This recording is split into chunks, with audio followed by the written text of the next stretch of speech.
अस्सलाम वालेकुम स्टूडेंट्स। उम्मीद है आप सब ठीक होंगे और आपको पिछले लेक्चर्स की समझ भी आ रही होगी। तो आज हम नया लेक्चर शुरू करते हैं बायोलॉजी फर्स्ट ईयर की services of Mankind. Services of Mankind का बेसिक कंसेप्ट क्या है कि इंसान ने बायोलॉजी को इस्तेमाल करके बाकी इंसानियत की खिदमत कैसे सर अंजाम दी है। यानी असल में बायोलॉजी का क्या रोल प्ले रहा है इंसानियत में। तो हम सबसे पहले देखते हैं फूड प्रोडक्शन। इंसान को ज़ाहिर है जिंदा रहने के लिए फूड की ज़रूरत होती है। इंसान क्या किसी भी जानदार को जिंदा रहने के लिए फूड की ज़रूरत होती है। तो फूड प्रोडक्शन कैसे की है इंसान ने। इसके बाद डिजीज़ कंट्रोल। ज़ाहिर है जो जिंदा चीज़ें हैं वो बीमार भी होती हैं, उन्हें बीमारियां भी लगती हैं, तो उनको कंट्रोल कैसे करते हैं। और थर्ड, जहाँ पे इंसान या बाकी जानदार रहते हैं उनका माहौल, उनको एनवायरनमेंट, उसकी प्रोटेक्शन और उसकी कंजर्वेशन। तो हम इसको वन बाय वन स्टडी करते हैं। सबसे पहले फूड प्रोडक्शन। फूड प्रोडक्शन में और मज़ीद मुख्तलिफ फिनोमेना है, जैसा कि सबसे पहले इम्प्रूव फूड वैरायटी, यानी कि इंसान या तमाम जानदार को वैरायटी पसंद होती है फूड में भी। यानी वो एक ही खाना बार बार नहीं खा सकते कई दिन तक। अगर कोई मजबूरी हो तो हो सकता है, वैसे वो फूड की वैरायटी को इम्प्रूव करना पड़ता है। नया से नया फूड पैदा किया जाता है। वो इसलिए भी कि एक ही फूड अगर हम बार बार खाते रहें तो वो ख़त्म हो सकता है। तो नए फूड की वैरायटी को इम्प्रूव करने के लिए जो टेक्निक्स इस्तेमाल की जाती हैं उनको सेलेक्टिव ब्रीडिंग या जेनेटिक इंजीनियरिंग कहते हैं। ये मेजर फील्ड है। सेलेक्टिव ब्रीडिंग जो है वो एनिमल्स में भी हो सकती है और प्लांट्स में भी। प्लांट्स पे ज़ाहिर हम खाते हैं वेजिटेबल्स। तो एनिमल और प्लांट्स में सेलेक्टिव ब्रीडिंग कैसे होती है। एक हम जीन को इंट्रोड्यूस करवाते हैं जानदार में या किसी भी प्लांट में। सबसे बड़ी मिसाल है ब्रॉयलर चिकन। और उसके बाद जेनेटिक इंजीनियरिंग करते हैं, यानी जीन थेरापी के जरिए जीन इंट्रोड्यूस करवा के हम प्लांट्स या जानदार या खाने पीने के लिए नए तरीके से उसको इम्प्रूव करते हैं।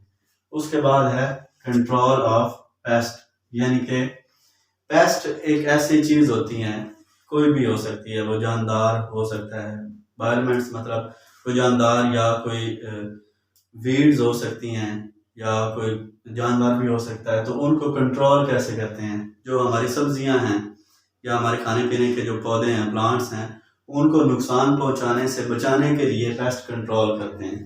तो ये कंट्रोल दो तरह का होता है, एक केमिकल कंट्रोल होता है और एक बायोलॉजिकल कंट्रोल। केमिकल कंट्रोल में हम डिफरेंट केमिकल्स इस्तेमाल करके जो हमारी फसलें हैं, जो प्लांट्स हैं, जो वेजिटेबल्स हैं, उनसे जो हमला करने वाले पेस्ट्स हैं उनको बचाते हैं केमिकली, यानी हम मुख्तलिफ केमिकल्स इस्तेमाल करते हैं। और दूसरी टेक्निक जो है वो बायोलॉजिकल कंट्रोल है। हम बायोलॉजी यानी कि कोई बैक्टीरिया वगैरह जो लाइफ जहाँ पे एग्जिस्ट करती है उनको इस्तेमाल करके हम उनके ज़रिए पेस्ट को ख़त्म करते हैं और हिफाजत करते हैं प्लांट्स की। तो इसमें जो सबसे अच्छा तरीका है वो बायोलॉजिकल कंट्रोल है। केमिकल कंट्रोल से नुकसान पहुंच सकता है, प्लांट्स को भी नुकसान पहुंच सकता है। और एक नुकसान ये है कि टॉक्सिसिटी क्रिएट हो जाती है। और दूसरा, जो पेस्ट हैं वो नए आने वाले जो पेस्ट हैं उनके वो रेजिस्टेंट क्रिएट कर लेते हैं अपनी बॉडी के अंदर और फिर वो मज़ीद ज़्यादा सख्त केमिकल इस्तेमाल करने पड़ते हैं। तो बायोलॉजिकल कंट्रोल एक ज़्यादा अच्छा तरीका है। इसके बाद है IDM, यानी इंटीग्रेटेड डिजीज मैनेजमेंट। किसी भी कोई भी पॉसिबल तरीका इस्तेमाल करके जो डिजीज से बचाना, उसको हम IDM कहते हैं। जो फोर्थ नंबर पे है वो हाइड्रोपोनिक कल्चर टेक्निक है, यानी कि इसमें हम प्लांट को ग्रो करवाते हैं ओरिएंटेड वाटर में।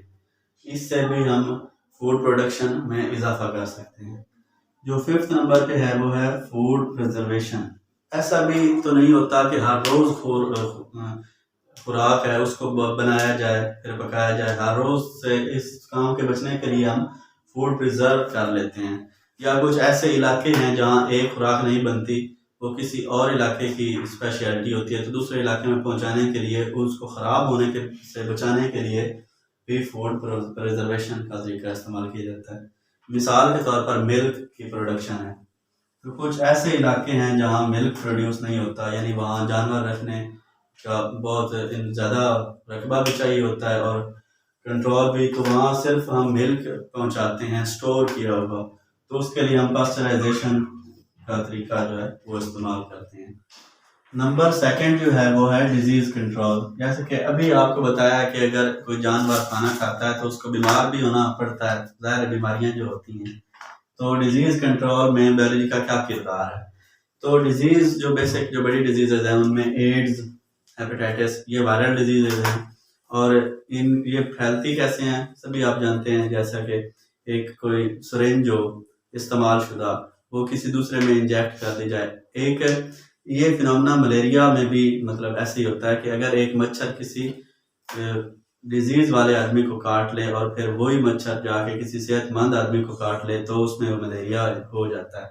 तो सेम इसी तरह अगर हम एक किसी पेशेंट को एक सिरिंज लगाते हैं और वही सिरिंज का इस्तेमाल हम किसी सेहतमंद आदमी के ऊपर करते हैं तो उसको ये डिजीज़ हो सकती हैं, एड्स या हेपेटाइटिस। तो इनसे बचना कैसे है? तो इससे मुख्तलिफ तरीके हैं। पहले नंबर पे है वैक्सीनेशन, यानी वैक्सीनेशन का अभी भी आजकल भी बड़ा चर्चा है। कोरोना की वैक्सीनेशन, जो वायरल डिजीज़ होती हैं या बैक्टीरियल डिजीज़ होती हैं उनको वैक्सीनेशन के ज़रिए कंट्रोल किया जाता है। वैक्सीन दरअसल कुछ वीक या डेड माइक्रोब्स होते हैं उनको इंजेक्ट किया जाता है और इसका जो फिनोमेना है मेन के जो इंसान का अपना डिफेंस सिस्टम है वो ऐसे वीक या डेड ऑर्गेनिजम्स होते हैं, वो बीमारी तो नहीं फैलाते लेकिन जो इंसान का अपना डिफेंस सिस्टम है उसको इन्हांस कर देते हैं, उसको बढ़ा देते हैं और वो इस काबिल हो जाता है कि नए आने वाली बीमारी को वो कंट्रोल कर सके। उसके बाद इम्यूनाइजेशन, ये भी वही है कि इंसान के या तमाम जानदारों की जो इम्यून सिस्टम है वो डिफेंस सिस्टम उसको ज़्यादा करना। इसके बाद आता है ड्रग्स ट्रीटमेंट। ड्रग्स वो अब्यूजिंग ड्रग्स आपके माइंड में नहीं आना चाहिए, वो अब्यूजिंग ड्रग्स होते हैं जिसको हम नशा कहते हैं। जो ड्रग्स हैं वो मेडिसिन को हम कहते हैं। तो इस सबसे पहले है एंटीबायोटिक, यानी एंटी का मतलब अगेंस्ट और बायोटिक का मतलब है लाइफ, यानी अगेंस्ट लाइफ। कौन सी लाइफ? वो वाली लाइफ जो बीमारियां फैला रही होती हैं, जैसे कि बैक्टीरिया। किसी भी बैक्टीरियल डिजीज में एंटीबायोटिक दिए जाते हैं। ये सेम वही फिनोमेना है, डेड या वीक बैक्टीरिया होते हैं जो जाके इंसान का अपना इम्यून सिस्टम को इन्हांस कर देती हैं। इसके बाद आता है कीमोथेरेपी या रेडियोथेरेपी। कीमोथेरेपी, रेडियोथेरेपी ये मोस्टली ट्यूमर्स या जिसको हम कैंसर कहते हैं इसके लिए इस्तेमाल होते हैं। तो कीमोथेरेपी भी अगर हम रिलेट करना चाहें केमिकल कंट्रोल को, पेस्ट के केमिकल कंट्रोल को, तो हम समझ में आ जाता है। कीमोथेरेपी क्या है कि कुछ केमिकल्स यानी कि कुछ खतरनाक केमिकल्स जो उस ट्यूमर के ऊपर अटैक करते हैं और उसको ख़त्म कर देते हैं। ये एक ऐसी थेरेपी है जिससे कैंसर को कंट्रोल किया जा सकता है, लेकिन ये ज़रा नुकसानदेह है। बिल्कुल इसी तरह कि यहाँ कुछ सेहतमंद जो होते हैं टिश्यूज़ या सेल्स उनको भी नुकसान पहुँचा सकता है कीमोथेरेपी।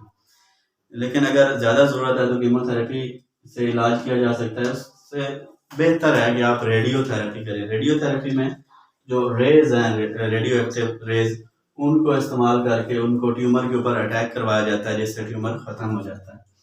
फिर इसके बाद आता है जीन थेरेपी, यानी कि मसला ही ख़त्म कर दिया जाए कि नए जीन्स को, जो सेहतमंद जीन्स हैं, उनको रिप्लेस कर दिया जाए जो डिजीज़ फैलाने वाले जीन्स हैं। तो जीन्स ही नए अगर इंट्रोड्यूस करवा दिए जाएँ तो इस अच्छा तरीका इलाज है।